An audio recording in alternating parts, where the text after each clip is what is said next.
সীতাকুণ্ডত মৎস্য অধিদপ্তরের পৃথক কম্বিং অপারেশনে 9 লক্ষ টাকা মূল্য অবৈধ চরগেরা জাল জব্দ করা হয়।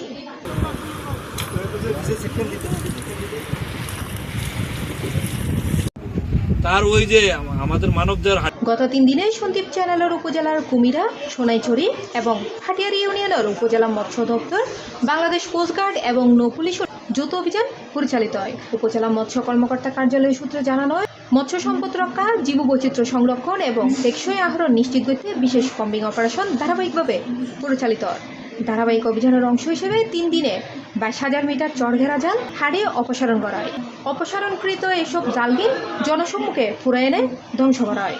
উপজেলা মৎস্য অফিসার মোহাম্মদ মোতাসিম বিল্লাহ সরকারি নির্দেশনায় উপজেলা মৎস্য দপ্তর, বাংলাদেশ কোস্টগার্ড, পূর্বজোন, ভাটিয়ারি স্টেশন ও কুমিরা নৌপুলিশের যৌথ অভিযানে সাগরত নিয়মিত অভিযান পরিচালনা করার অবৈধ জাল ব্যবহারকারীদের বিরুদ্ধে আইনানুগ ব্যবস্থা গ্রহণ অব্যাহত থাকবে। প্রশাসনের পক্ষতুন স্থানীয় জেলেওয়ালার আইন মানি মাছ আহরণ এবং নিষিদ্ধ জাল ব্যবহারতুন বিরত থাকিবে আহ্বান জানানো হয়।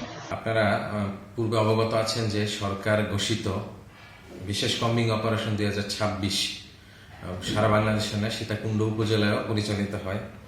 আমরা এই বিশেষ কম্বিং অপারেশন 2026 মোট 4 ধাপে 30 দিন পরিচালনা করি এবং 30টিরও বেশি অভিযান আমরা করতে সক্ষম হই এবং এই 30টি অভিযানের আমরা প্রায় 100টির কাছাকাছি বিভিন্ন অবৈধ জাল, তার ভিতরে বেহুন্দি জাল, চরগেরা জাল, কারেন্ট জাল, টং জাল এবং বিভিন্ন নিষিদ্ধ জাল আমরা অপসারণ করতে সক্ষম হই এবং এই জালগুলো, অবৈধ জালগুলো, নিষিদ্ধ জালগুলো অপসারণের ফলে আগামী বছর সাগরে ইলিশের উৎপাদন ও অন্যান্য মাছের উৎপাদন সহ প্রজনন বৃদ্ধি পাবে বলে আশা করি।